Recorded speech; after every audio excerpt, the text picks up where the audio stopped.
people came to the fucking gig, but only because they were just like going, "Are you the man who got punched in the face? So good to see you." I love all that shit though, man. I went to Sweden, man. The Swedish people are the best looking people I've ever seen in my entire life. I didn't see one ugly fucker while I was out there. I think they might be killing the ugly people. Now, I'm not saying they're walking around killing people. I'm saying that they're doing it from birth, right? There'll be like a woman giving birth, there'll be like a doctor, and then there'll be like an official guy in the corner, right? The doctor pulls the baby out. He shows it to the official bloke. He goes, "No." The doctor gets the baby's head, throws it in the corner with all the other ugly dead babies.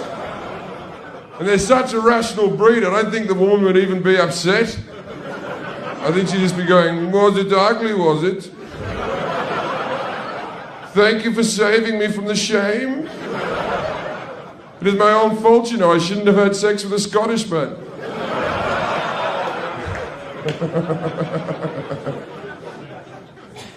Hello to the balcony people. I can't see you. I just wanted to know if there was some people up there. Can't fucking... I'll tell you a bit about my family. My 15-year-old cousin has recently become pregnant, and I'm only offended by this as a taxpayer.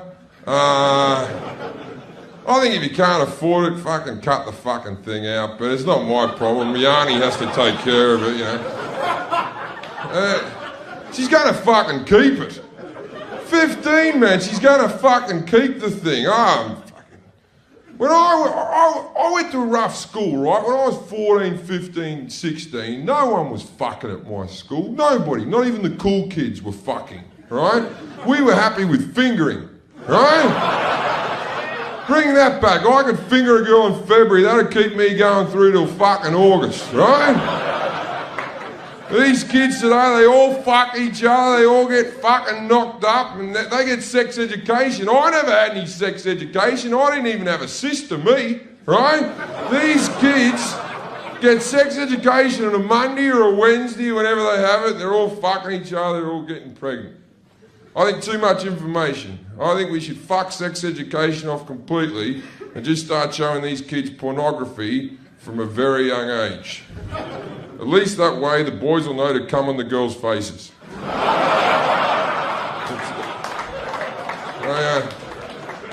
I'm trying to make a difference here, people.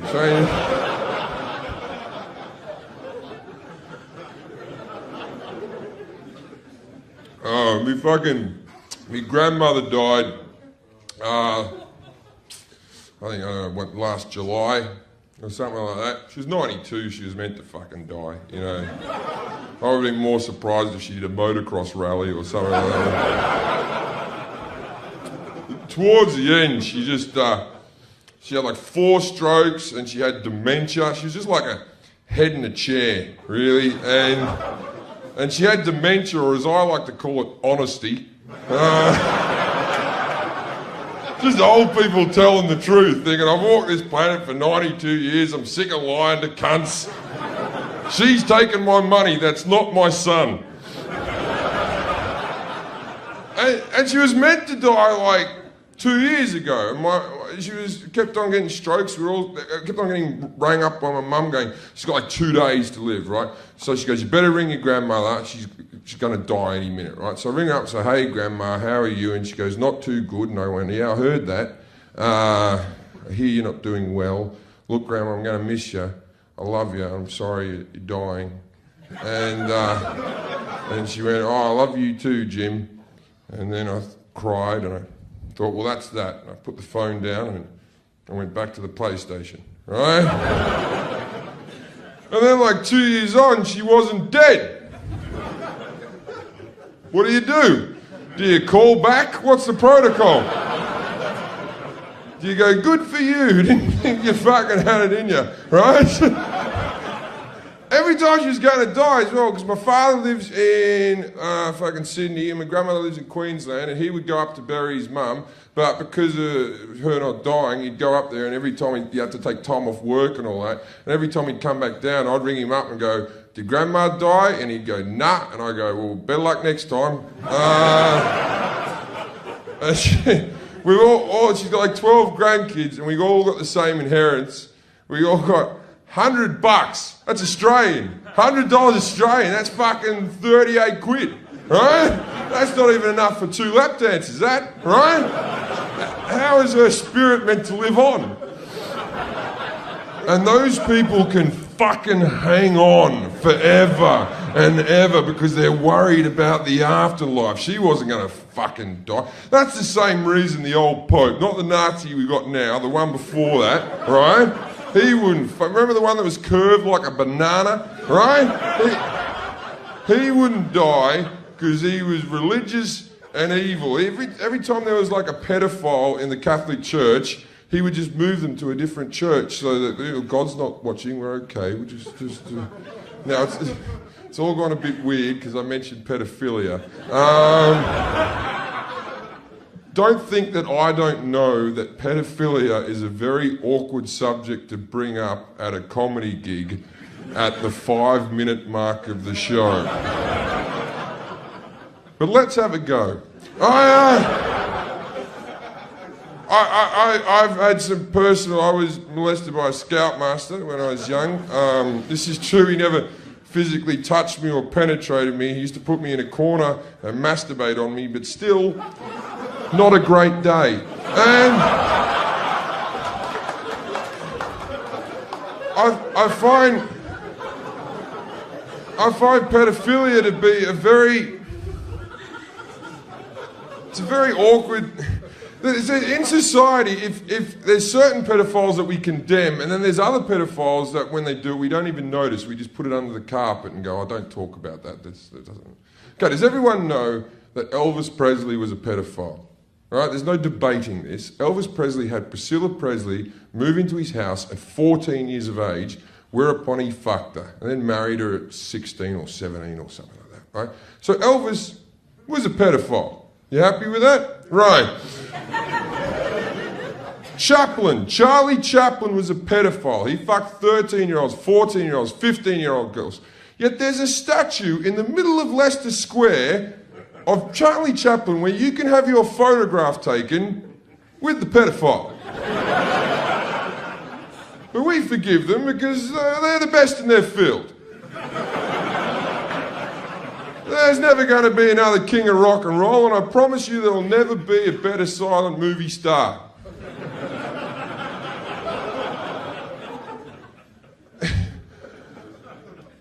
At what point do we as a society go, but they were good? Like, what I'm trying to say is, how talented do you have to be to fuck a kid?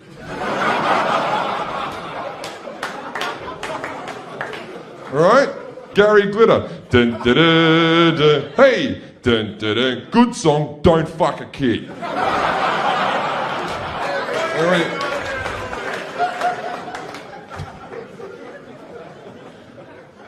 Back to my grandma. I'll tell you why she's evil, right? When I was 17 years old, I was in a school musical, as you do when you're in high school. You do plays and stuff like that.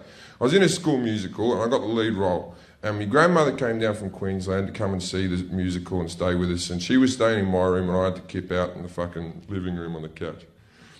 So she's there for a little while and my mum goes, go sing your grandmother a song. And I'm like, you sing her a fucking song. I'm not going to fucking... Go sing your grandmother a song. I'm not going to sing her a song. And then I hear from my bedroom, is Jim going to sing me a song? And I went, yes, Grandma. And you fucking bitch, man. So I walk in there and I go, what song would you like to hear, Grandma? And she said, Stormy Weather. And so I went, don't know why there's no sun up in the sky. And my grandmother looked at me adoringly, as only a grandmother could look at her grandson singing a song. And then I finished the song and I went, there you go, Grandma, that's your song. And I went to walk away, and as I was walking away, my grandmother goes, I'll tell you a story. And I'm like, of course you'll tell me a fucking story. You've never not told me a story. One day I'll get 38 quid and this will all be worthwhile. Right?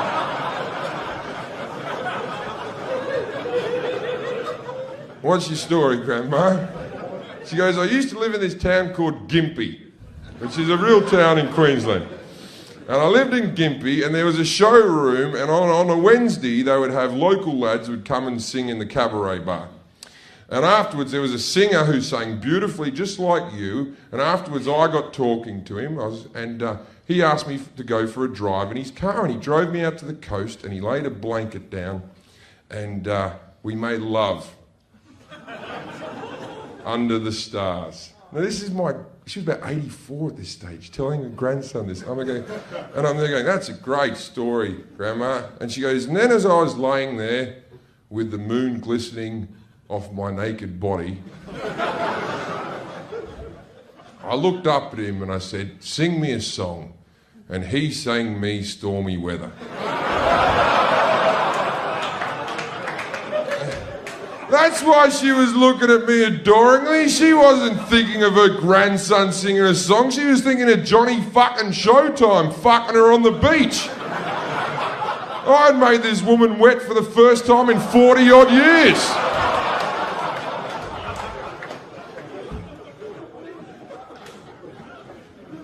Oh, so we're all drinking tonight, I hope. It's fucking Saturday, you gotta get pissed. It's good for you.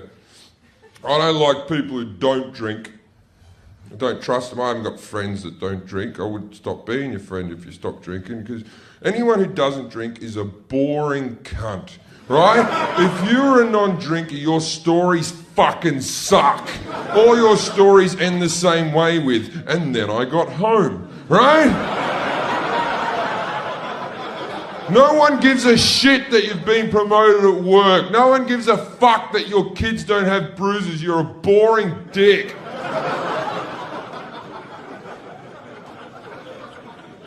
You ever ask a non-drinker why they don't drink? They give you the same stupid answer every fucking time. You go, why don't you drink? And they go, I don't like the taste of it. Nobody does! No one likes the taste of it. We drink because we have to, because life's a miserable piece of shit. No one has ever had a shot of tequila and gone, oh, that's lovely.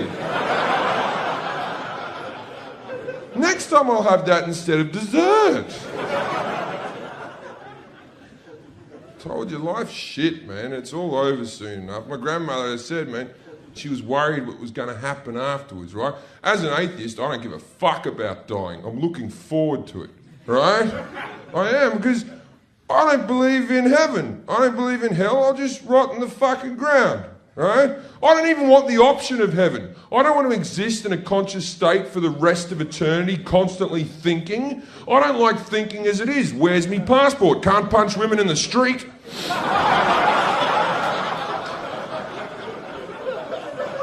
The Bible calls heaven eternal bliss. I don't care how blissful it is. It's eternal. You'd get used to it and then you'd be fucking bored. And what's hell meant to be like? Fire and brimstone, eternal agony? That's what's written in the Bible. That's God's book. As far as I know, the devil hasn't brought out a book.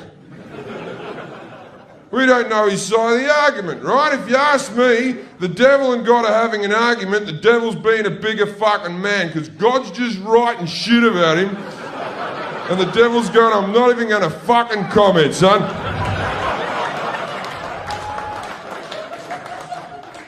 You don't want to live forever in a conscious...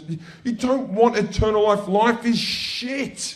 Right? Life is a horrible disappointment, one after the fucking next, right? If you don't think it is disappointing, right, hang on, I'll do this down okay, give me a camera, right? Straight in on my face, right? Everybody do this in the room here. And if you're watching at home, right, look at the person next to you that you love more than anyone in the world, right? And know that sooner or later, one of you will be dead and the other one will be miserable. Just something to think about.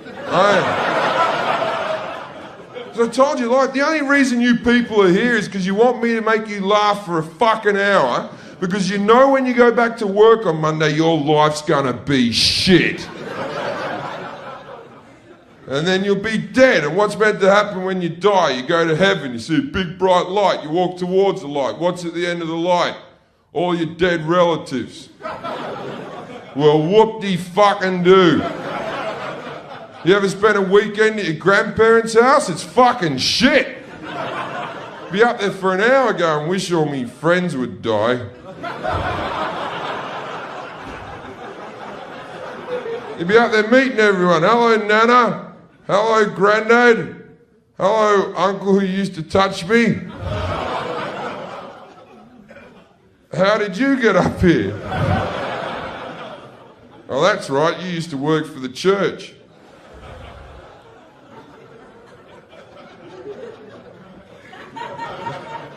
That got a very mixed response. Let's have a think about this, right? Okay, I know I've been picking on the Christians, the Catholics, or whatever they fucking call themselves. If you're religious, you're a fucking idiot, right? Point blank. The guy in the cloud and all that, you're a fucking moron, right? Read a science book. Watch a Richard Dawkins documentary, you dumb fucking cunt, right? There is no way creation... What, they just... Adam and Eve fucked each other and we're all... Fuck off, you idiot, right?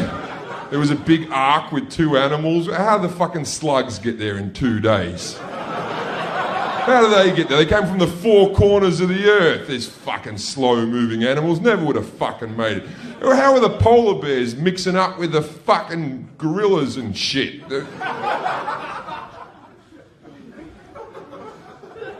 Now, please do not think that I'm just picking on the Christians. I think all religious people are ridiculous, right? So let's have a go at all of them, shall we? Jews, what's all that about? What's with the curly sideburns? Where in the Bible does it say, if thou loves me, thou shalt look like a dick? Buddha, you fat cunt. Why would I follow you? You look like you can't take care of yourself.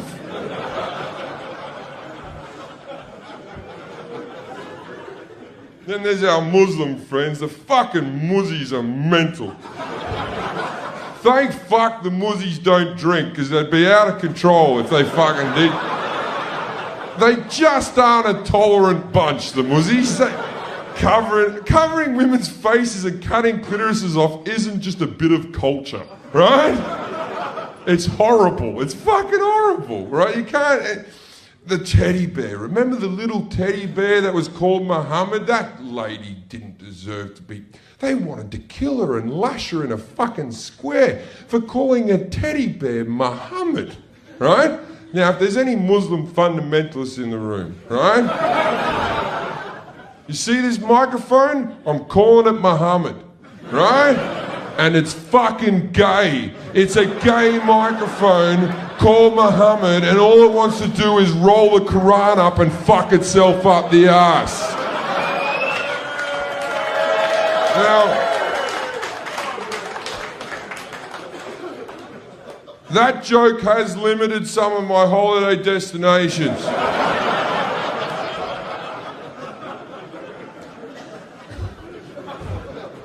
But you can't drink there, it's not really a fucking holiday. Fucking coming out, fucking drinking. Look at you people, you're out here and they've given us all plastic cups like we're fucking kids. And you have to spend £3.50 for a pint in Britain and they serve it to you in plastic. But let's be honest, you British people aren't responsible enough for glass, are you? You know what happens when you get glass? One of you gets angry, don't you? One of you will smash the glass against the bar, shove a shard of glass into someone else's face. You're the only nation of people to use the word glass as a verb.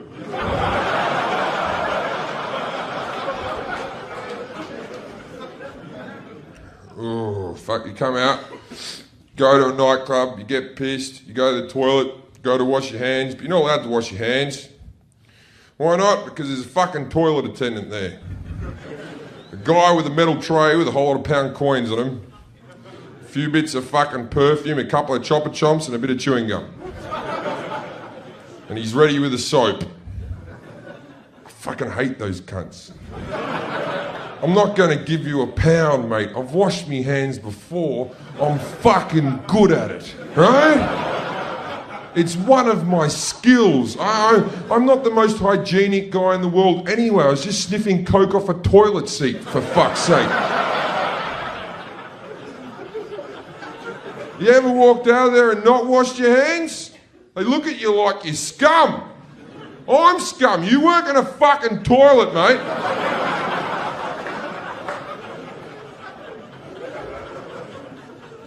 Tell you a story. I was out in South Africa doing some gigs. I was out there with a gay comedian. He took me to this gay club in South Africa, and we took 2 ecstasy tablets each, right? And he's off on the dance floor trying to get some dick.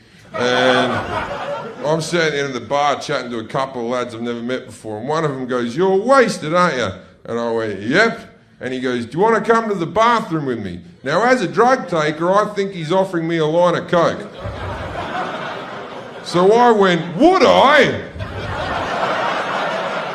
Not only did I do that, but I put my arm around him, dragged him off to the toilet and went, "This is going to be fucking awesome, man." I went into the cubicle first to wipe the seat down. Then I leaned out and beckoned him in. Now, I don't know about all the men in the room, but I know these days when I get me old fella sucked off, he takes a little while to stand to attention. But he must have really liked me, because he walked in with what I can only describe as a great big black cock. He shut the door to the cubicle. There are now 3 people in the cubicle. Me, him, and the great big black cock. Just to give you dimensions of the man, he's this tall, he's this wide, the cock's erect, it's poking into my stomach. I look up at him and I go,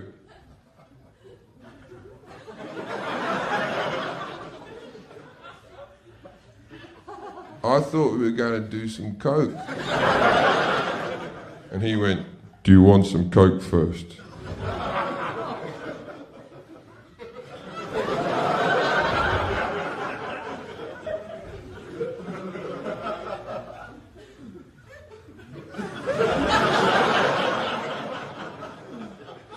"I only want coke."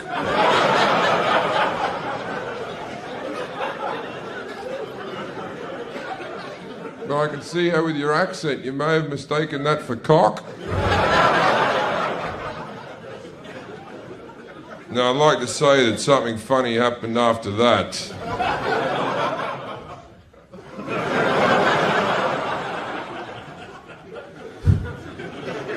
All that happened was I told him I wasn't gay, he apologised, he went out and he bought me a drink. But for the sake of comedy, he raped me.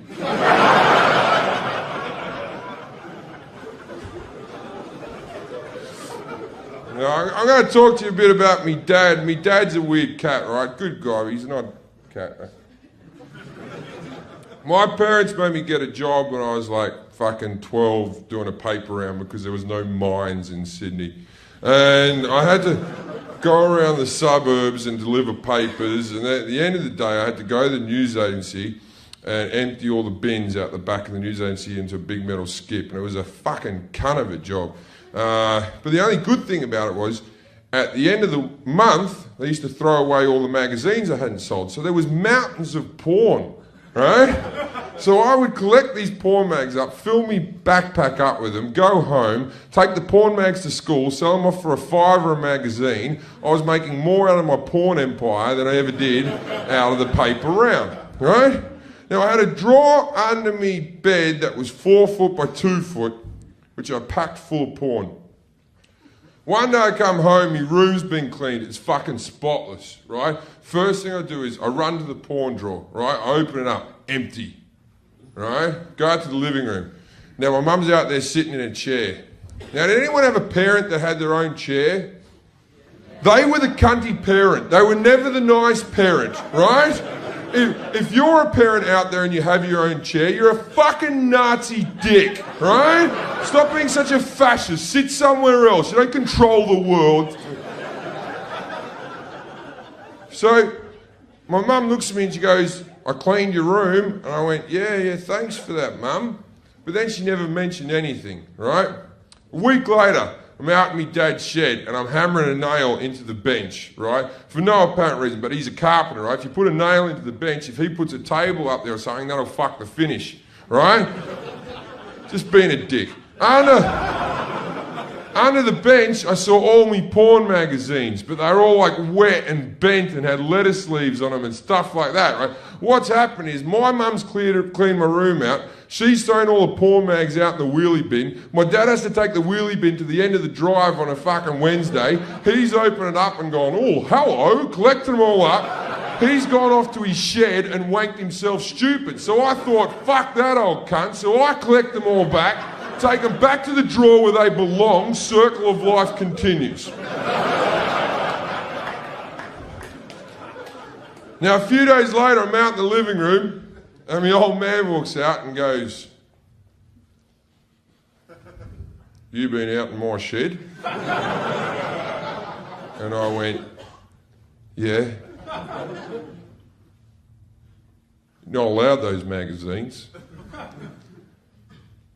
Neither are you.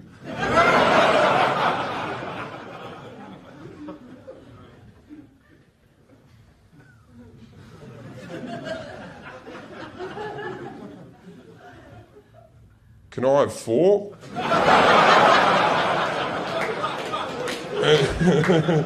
To this day, if you go out to my fucking parents' house, man, there are 4 porn magazines out in that quality early 90s material.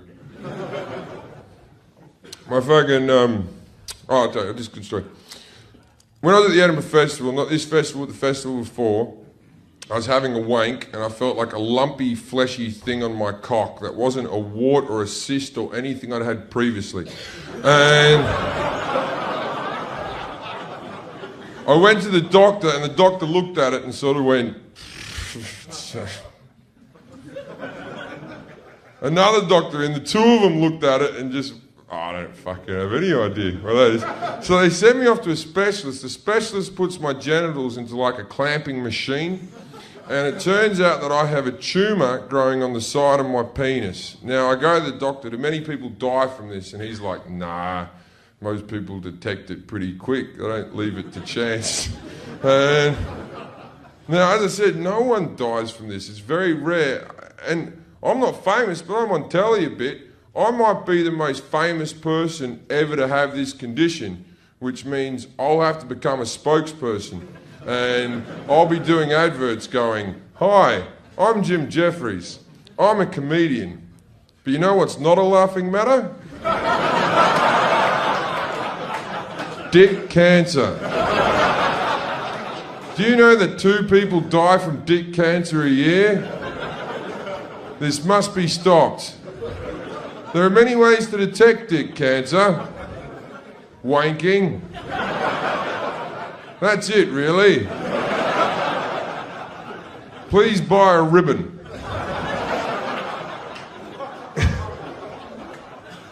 Now, while I was out at the Edinburgh Festival, I was with a girl for 3 years, and I never cheated on her, but I did cheat on her twice during the Edinburgh Festival because it's a festival. And when I went to the doctor, I was worried that it was a sexually transmitted disease. I think I'm the first person ever to high-five a doctor when he says you got cancer. I was fucking well up for that. I was like, cancer, fucking yeah! Because you come home with herpes, she'll kick you out of the fucking house, right? You come home with dick cancer, she'll make you a cake or something real nice.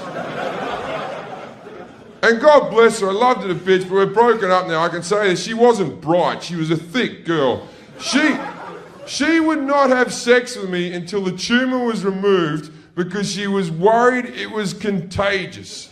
I'm like, it's not contagious, it's fucking cancer, all right? Let's just enjoy the width while we have it.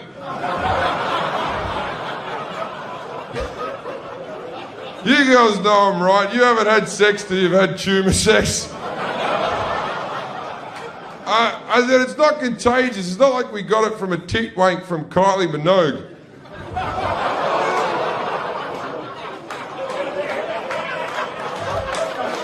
Yes, look, I understand that joke is wrong on many levels.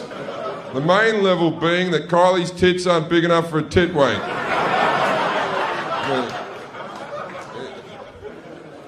Even with the lump, they couldn't have gotten that much bigger. Don't be upset with me. I'm a cancer patient.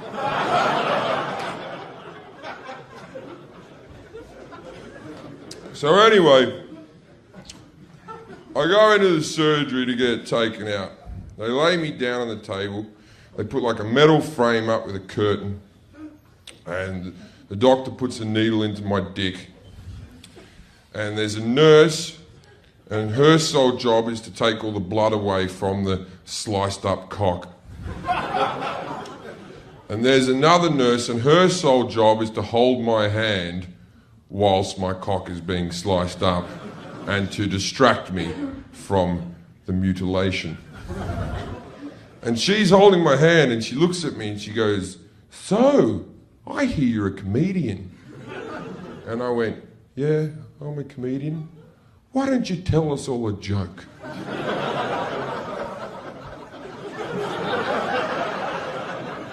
Why don't you fuck off?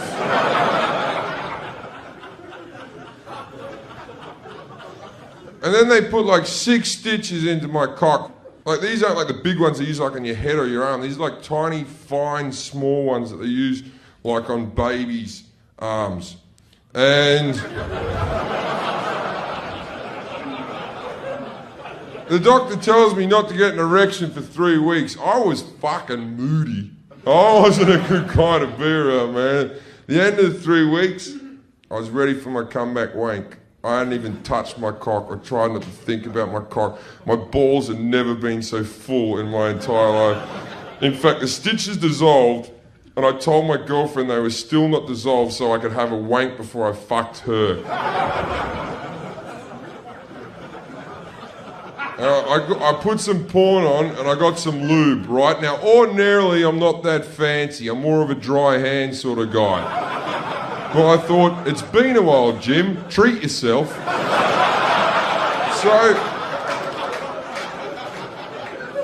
I lubed up my cock, and I'm talking 5 pumps maximum. Just... And out of my cock came this thick gelatin-like cum. It was like it was trying to make a baby without the womb. And I looked at it, and I swear to God, it fucking looked back at me. So I shook its hand. Anyway, that's all I have to say about dick cancer. Except, don't you think that dick cancer sounds like a war correspondent? Like a guy from the news that you'd really trust? That's just me. I've done gigs out in fucking Baghdad and Iraq and all that. I've been out there, man. It's fucking mental. When you go out there, you realise that the other team don't really know they're involved. Like all the other old wars. You can say what you want about the Nazis, but they always look good, right? You can always pick them out of a crowd, right? This enemy, the Taliban, I can't, they don't have an outfit. And I was there on the first day. Well, not the first day of the war, the first day I was there, and I was in a helicopter flying over the top of Baghdad with me helmet on, me bulletproof vest, thinking I look as cool as fuck, right? The helicopter window's open, there's a guy with a gun just sort of scouring the ground, right? I look out, I see a little bloke with a handgun just shooting up at the helicopter, just bang, bang, bang, bang. And I fucking freak out, right? I'm like, oh, fuck, we're being fired on. And the gunner turns around and goes, don't worry about it. We're too high up. Those bullets can't reach us. And then he went, hey, look at this. And the little cunt died. And I was like,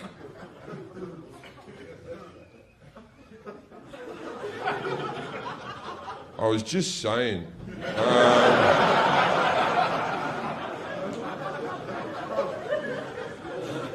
Didn't want to upset anyone. Fucking mental, man. I get so desensitized about terrorism now. I don't even care anymore. The first big one, remember the big one where the planes hit the buildings and the buildings, I can't remember what date it was, but the fucking... And every terrorist attack since then, just fucking whatever. The one in Glasgow where the guy was in flames and he drove his flaming car into the airport. The first thing that went through my brains when I saw that was, oh, you fucking cunt. Now I'm going to have to put my toiletries in a plastic bag. Take me shoes off, you're wasting me time.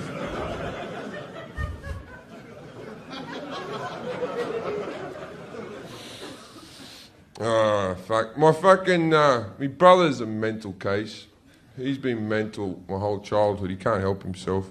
He's older than me, but he's just fucking wired wrong. Something in his head. I'm going to tell you, I've never told this on stage before. It probably won't get on the DVD, but this is just something funny. Me and my brothers were talking. Whenever my mother was a great big fat woman, she still is. She's 18, 19 stone or something. She'd always used to get us to go out and get the washing off the line, and she'd always be in the kitchen going, go get the washing off the line, make sure you fold everything, and yelling at us while we were doing it, right? When I was about 10 and Scott was about 14, and we used to go out there, whenever we got her underwear off the line, we would get on either end of it and fold it like a flag.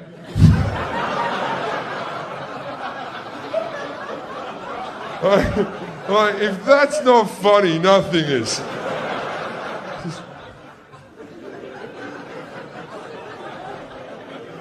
So, one time, me and my brother at home, right, just the two of us, and he's about 16, I'm about 12, and my mum and dad are out of the house, and my brother Scott is on the couch, and he looks over at me and he goes, Jim, get me a Coke. And I went, get your own fucking Coke, I'm not going to get you a Coke. And he went, get me a Coke or I'll piss on the carpet.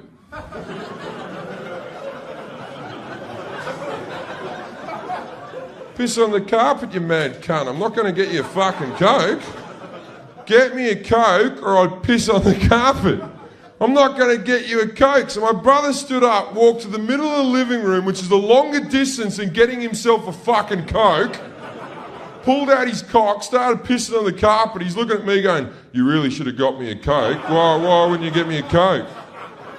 Does his fly up, goes back to the couch, doesn't get himself a Coke. So I just fucking left the puddle of urine there. My mum comes home, she's fucking furious, right? Big puddle of urine. She goes, who did this? Who did it? And I went, Scott did it. She looked at Scott and she goes, what did you do that for? And he goes, I told Jim to get me a Coke or I'd piss on the carpet. And my mum turns to me and goes, why didn't you get him a Coke? You know he's fucking mental.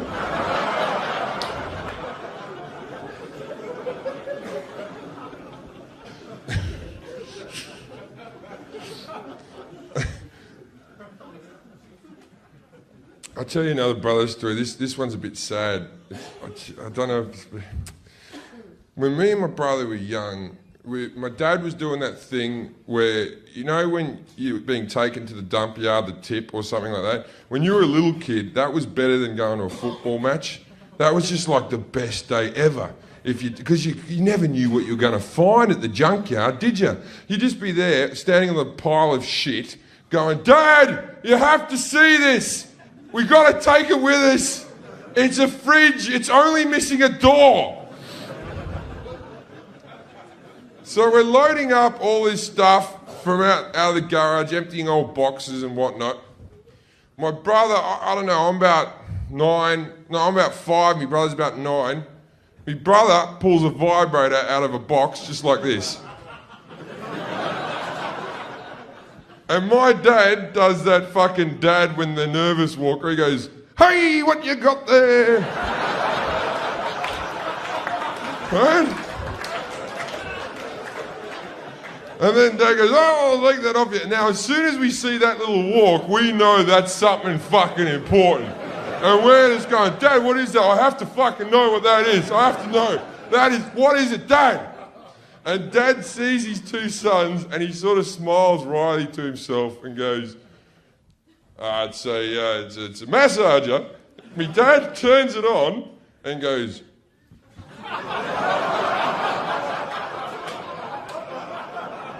oh, that's lovely. Oh.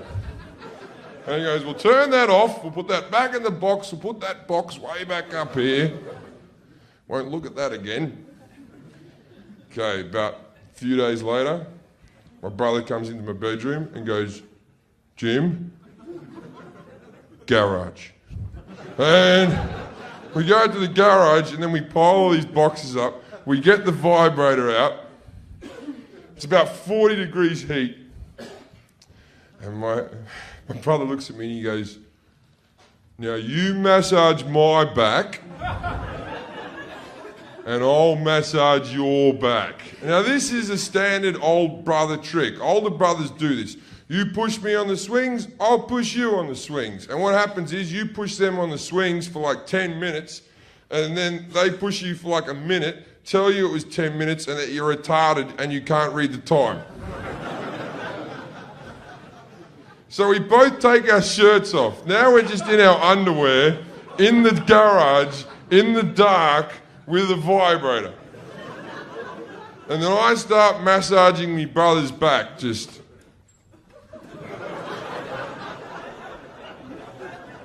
And he's giving it these ones. Whoa.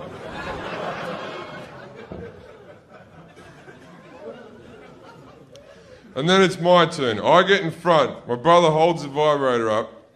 He turns it on, and then he drops it on the ground and goes, you have to put it back up on the top shelf, and then he fucks off. Now, I'm 5 years old. What do? I cry, right? And I pick the vibrator up in the darkness, and I just go.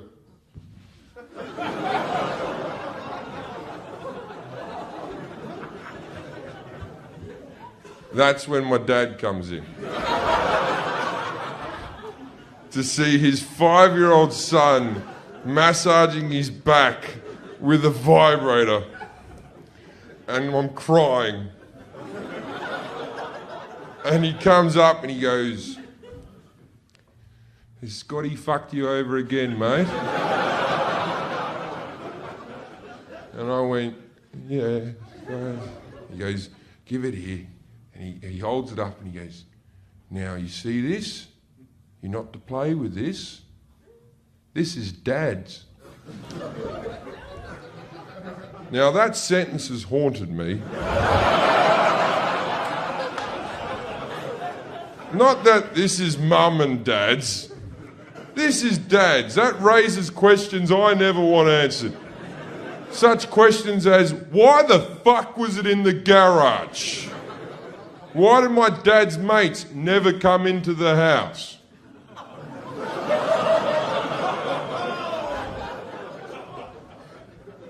I was happy with it being in my mum, but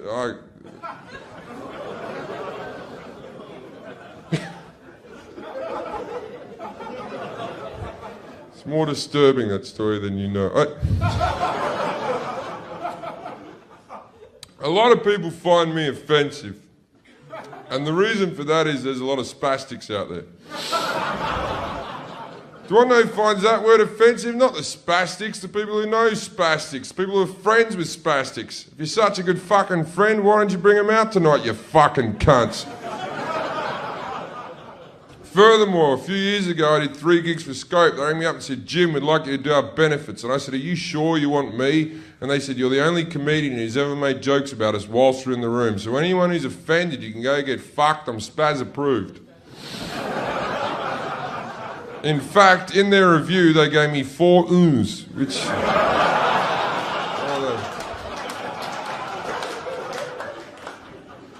Now, as I said before, if you're friends with these people, why don't you bring them out? You always get some bleeding heart come up to you after a gig going, do you know my best friend is a spastic, but they...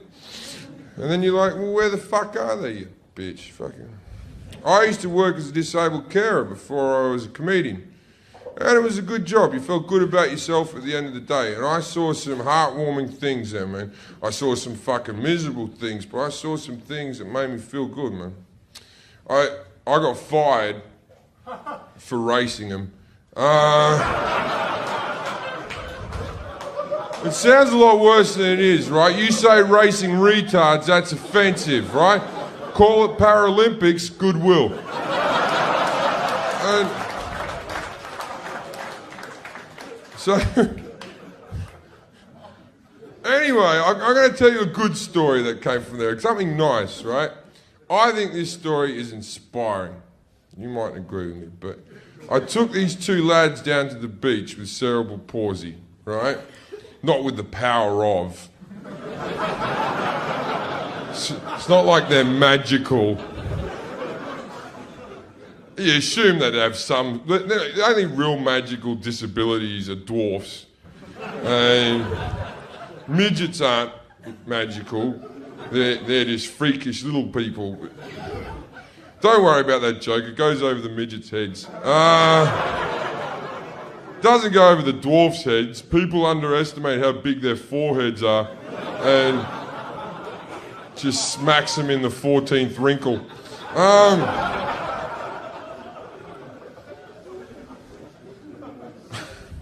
Anyway, I took these two lads down to the beach with cerebral palsy. And we wheeled them down to the beach, and there's that beautiful moment when you're at the beach and you're just looking at the water and the sand where you're eating an ice cream. You go, how long do we stay here for? What's the appropriate amount of time? It's not like they're going to go swimming. And in Australia, you can sunbake topless. So there's a lot of topless women walking around, and you're not meant to look at topless women when they're on the beach. If one woman in this room was topless right now, there'd be no gig. The show would be over. The room would be freaking out, right? But at the beach, if a girl's topless, you're meant to just act like this is normal and not look or poke. So, anyway, this girl walks by with tremendous tits, right? Now, one of the lads who has no muscle memory whatsoever, right? He's all hawkinged up, right? And a pair of tits walked by, and I swear to God, he fucking locked on. Like a solid fucking... He did not fucking deviate as she went by. And I was thinking, is this some type of therapy that they've never offered these people? Anyway, so I start thinking right now, as an able-bodied person, I can't stare at tits because someone will punch me in the head. But I think, fuck it, I'm going to start staring at tits. Who's going to punch me in the head? I'm the nicest guy in the world. I'm with two spastics, right? So I start staring at tits. Then this big fat ass woman with just bikini bottoms on with her tits hanging out walks by. And one of the lads turns to the other one, and over the course of 5 minutes, but I'll speed it up for you, goes, there's one for you, mate. Now, it's a lovely joke. It's a joke that we have all enjoyed. Everyone has done that joke with their friends, gone, that's your wife, that is, and we've all had a good laugh. It's not a great joke, but you know what I found heartwarming, what I found inspiring about that? You know what was inspiring? This guy can't wipe his own ass, yet he's too good for the fat chick. The human spirit, my friends.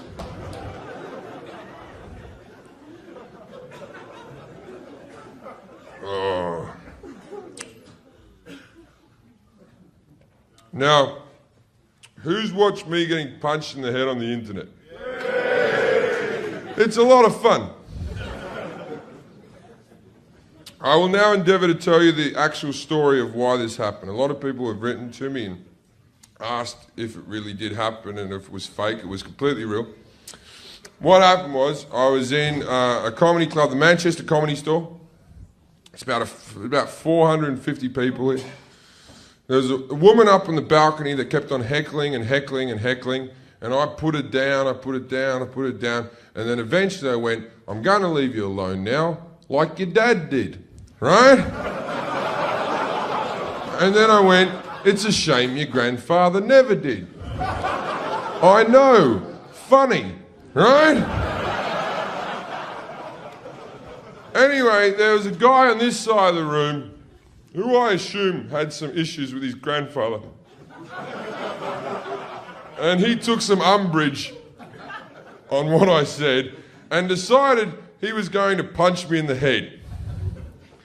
But he was an Irish bloke, so he had a full drink. So he waited until he finished his drink and then punched me in the head. But he never yelled anything out. He just sort of put his drink down calmly and went, all right, I'm going to fucking smack him. Now, when he hit me, I was in the middle of my cunt material. So for me, this was a very odd moment for a man to punch me in the head. Now, I'm going to do the cunt jokes for you now so you know that what the mindset I was in when this happened. Starting like this. Women to me are like public toilets. They're all dirty except for the disabled ones. Every single man in this room will admit to being a bad shag from time to time, whether it be through alcohol, fatigue, or just not giving a shit. There's no woman in this room that thinks they're bad in bed. And do you want to know what? Most of you fucking are. The reason you don't know this is because no man's ever told you, because if we tell you, you'll run off and cry because your spirits are weak. Just because I come doesn't mean you're doing a good job. I'm going to come anyway. Sometimes I come so you'll stop whatever the fuck you're doing down there with your nails and your teeth, just put it in your mouth and be a fucking man about it.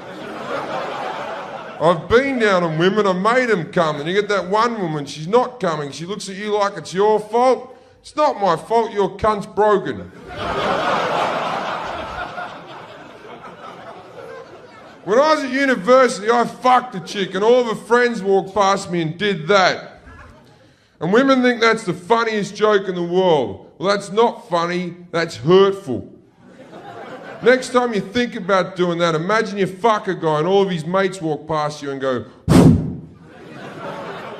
you never do that again. And you think by doing this you're teaching me something I don't already fucking know.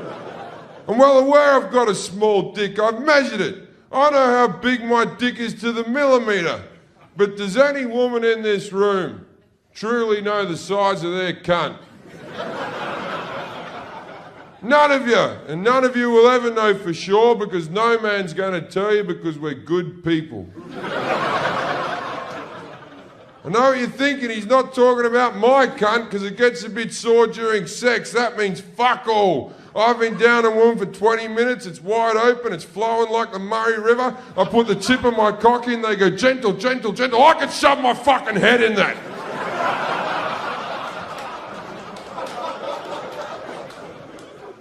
Sometimes fat chicks have really tight cunts. That's a bloody mystery, eh? I think it's because all the fat's pushing it inwards, or when you're fucking them, you just rub it up against thighs and you never actually reach the cunt. That's why doctors say fat women have to lose weight to get pregnant. And that's when I got punched in the head. All right, drop it down, start the film. What's happening? There we go. I think it's because all the fat's pushing it inwards. Or when you... Oh, hang on. Pause.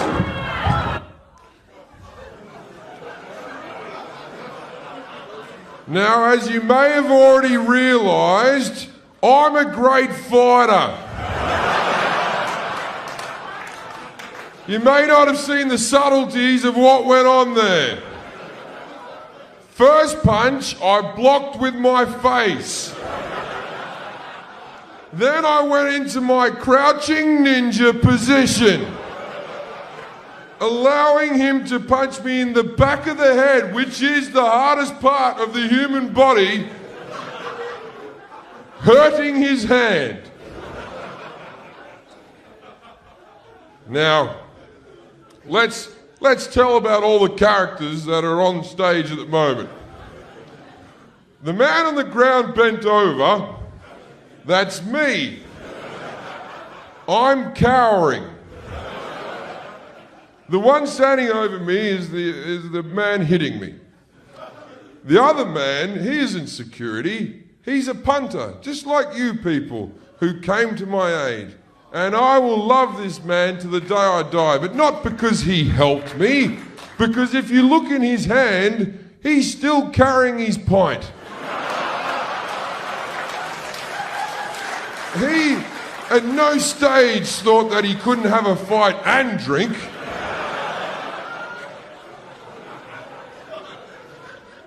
Now let's play a little bit more footage, please.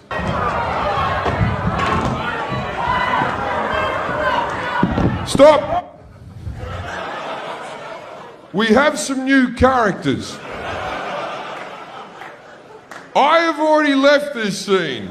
I have walked off to the door over there, where I have entered back into the dressing room with a black eye. Whereupon the other comedians have gone, how did it go? And I went, it could have gone better. Now, the new people who have arrived, we have a new skinny man who's throwing punches. There's a man in a black suit in the middle there who is the actual security. And the other lads are just punters who are up for a fight. It's Manchester. It's good. Now, you see the guy on the left there? He's brilliant. Because in a moment, what's going to happen is the security is going to hold the man who assaulted me and go, all right, I've got it all under control. And he's going to go, but I've got a clear shot. And the security guy's going to go, yeah, mate, we've got it under control. And he's going to go, oh, come on. And the security guy goes, go on then. Ready? All right, so keep your eyes on him, the man on the left. Play the film.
Sit down.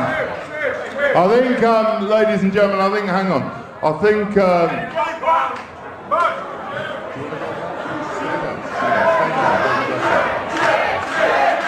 right, ladies and gentlemen, the wanker's gone, all right? Pause. Now, this is the security footage, so it's very grainy and whatever. So I got given this copy of this tape from the Comedy Store after it happened, right? And I went around to, there's comedians having a party in one of their houses. There's like 20 comedians there. And I come back with this bit of gold. You know, just like you have to fucking see how shit my gig was. Right? And we put it on the player. And we all watch it. And when Tim Clark comes out and goes, ladies and gentlemen, the wanker's gone. All the comics said in unison, but he's coming back out. Now, I do come back out, and I am about to come out to a standing ovation. Now, it wasn't that good a gig to begin with, but people felt sorry for me. But what you're really going to see is when I come out, you're going to see some of the worst high-fiving you've ever seen. I'm talking, I'm missing hands, I'm grabbing, like, I'm not a cool guy. I just don't have cool in me, right? Well, the other day, someone gave me one of them, and I grabbed their fist. They went, hello.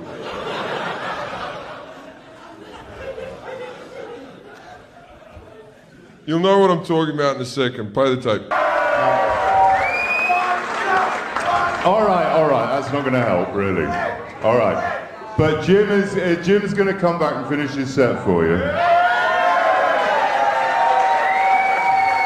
So, if you don't like it, you can go. But if you enjoy Jim, stay, because he's going to do another 5 minutes. And please...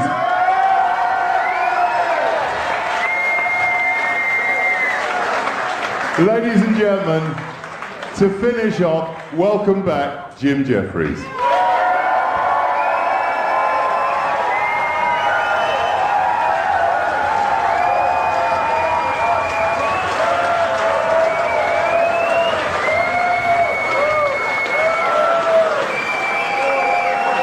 Pause.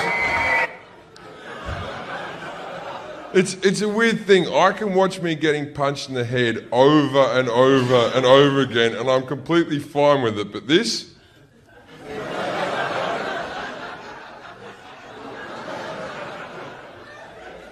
Now that's embarrassing. Now, if you watch this footage on YouTube or whatever web page you've looked at it on, there'll be a little click in the tape where all of a sudden I'll be witty and going, why did that guy come up here? And I'll say some funny things. That's not what actually happened. The man who hit me was obviously Irish because he was yelling at me like he was from the IRA. And he kept hitting me. And when I came out, I may have said some very bigoted things about the Irish, which I regret saying, but as a live show, I feel I should be honest with you so you can see the actual footage of what I exactly said. Now, I wasn't racist because Irish people, it's not a race.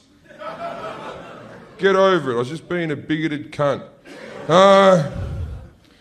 You'll understand, I'm not proud of this, but play the tape.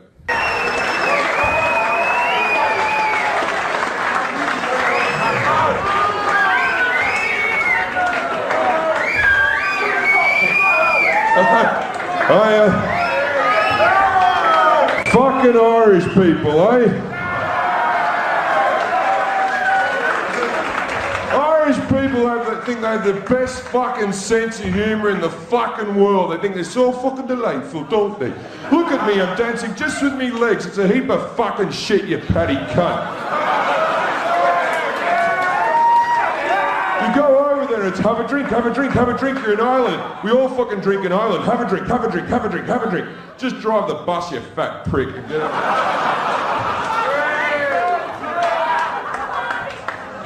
Have I been drinking? I've got a fucking headache. Look. You've got bigger boobs than me, you fat prick. Pause.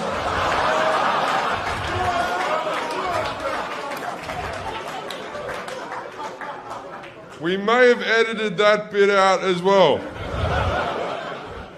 Not everyone was happy to see me come back out on the stage. Some people believed me to have big tits, you fat prick. Now, we're not going to play the rest of the tape now. If you're watching the DVD, it'll be on the extra features. What? Let's back up. Take my top off. See, the thing is, ordinarily I'd have a witty answer, but I've recently lost a bit of weight, so I'm not ashamed to do so. Really, is this where you've come? Is this how far we've travelled together? You want to there's Stringfellows is 20 metres from here. You want to see a fat, pale Australian?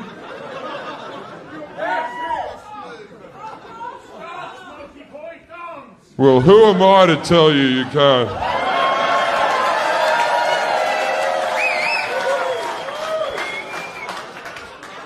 That's the biggest cheer you've given me all night!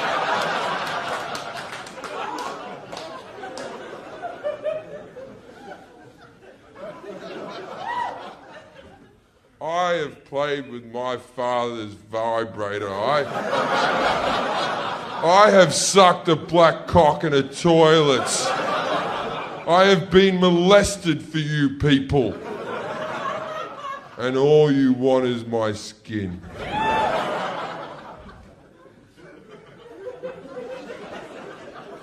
Well, that's what you're gonna do.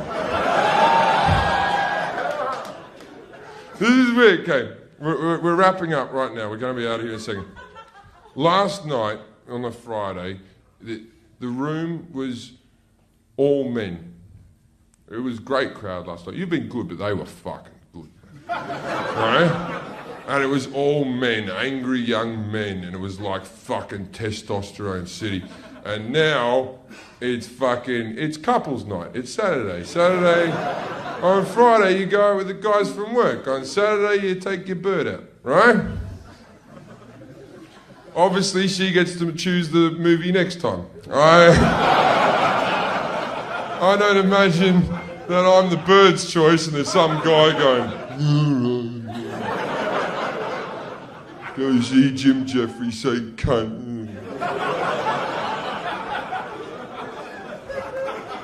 As long as you can watch Still Magnolias. All I'm saying is, yesterday's crowd didn't go, woo! All right, Brett, how long we got? 5 minutes? Are we going to do a bit more? All right, we don't want to piss anyone off. Okay, does everyone know that Eddie Izzard's on the stage straight after me?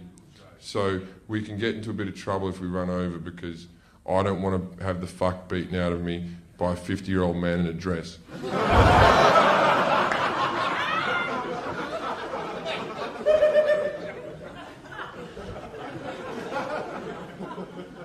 Don't think he wears a dress anymore.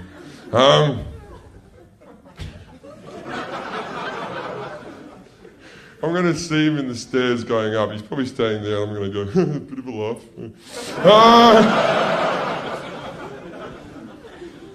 All right, okay, should we do the sing-along version? Oh, no, it's not enough men. We'll just do normal version.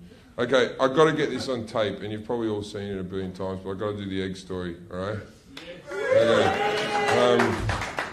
So, if you have... This is what happened yesterday. We did the... Oh, fucking undid me belt. This is what happened yesterday. We did the egg story, and it was like at a rock concert, like everyone was singing along. Let's try to do it just properly.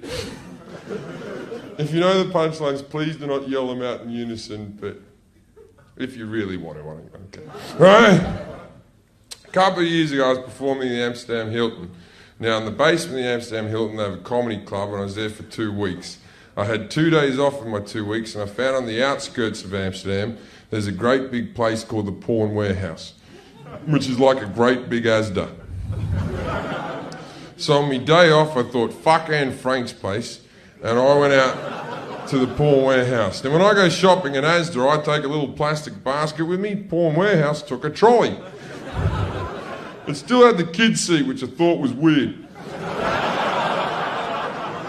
Now, I'm loading my trolley full of every bit of porno paraphernalia I can get. I get up towards the till, and there's a massive wall covered in dildos. Now, if you're with your mates, what would you do?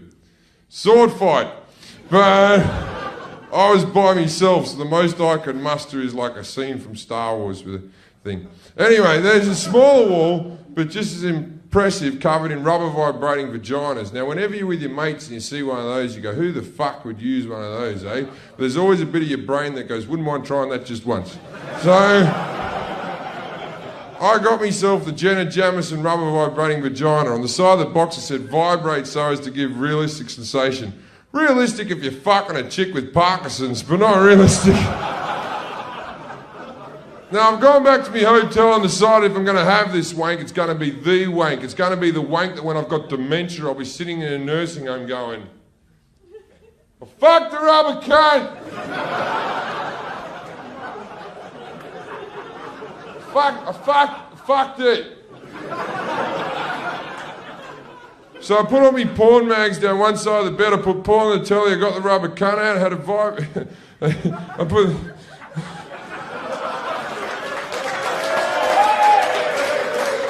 Hang on.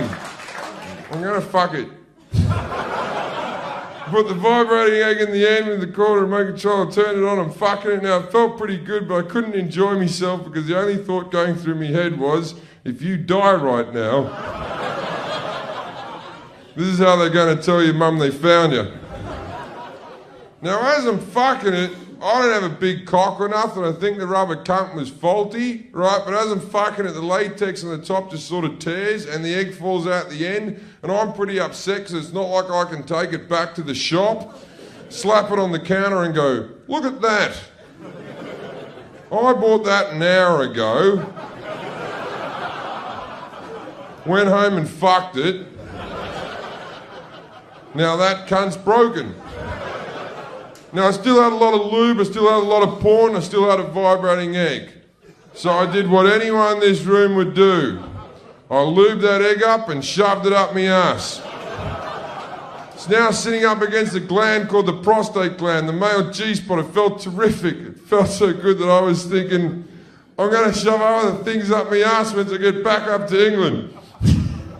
I slapped me cock a couple of times, I jizzed all over me chest, and now I've got jizz all over me chest, lube all over me cock, egg hanging out me ass, broken cunt in the corner. I gotta tell you, I've looked better. Now you know that bit of pain that goes through your soul after you've had a wank and you got a bit of cum on your hand and you go, "What did you do that for? You're a grown man." Well, I still had an egg hanging out of my ass. Safe to say I wanted to kill myself, so I start slapping the porn off the bed, I turn the porn off the telly, I go to whip the egg out of me ass, the fucking cord snaps off. Not only does it snap off, the two plastic shells of the egg slightly break apart and now pinching against me colon. Now your first thought is, well, don't worry about this, Jim, you can shit this out, but your asshole knows what shit is and it knows what plastic egg is and it don't fucking play cricket in this experience. Now I don't know if you all know a lot about your colons and nor should you, but they're made up of several channels that pump poo through. Now I've lubed up this finger and this thumb and I've gone up my ass after the egg, but with every grab I've pushed it further and further and further up my colon. It's now up to channel 5. And we all know how shit that is. My next thought was to get a whole lot of high fibre food, make me poo really solid and push the egg out through pressure. Very similar to when Augustus Gloop got stuck in the chocolate tube in Charlie and the Chocolate Factory. I was working on Wonka method at the time. I could have done with an Oompa Loompa with a plunger. Now we have to get going. So let's just jump forward to day number 3. I decided if it was up my ass for another day, I was going to go to hospital. My biggest fear was going to hospital in a foreign country with my accent and going, "You'll never guess what's happened to me, mate." But being Holland, there's a good chance you could go, "You have an egg up your ass?"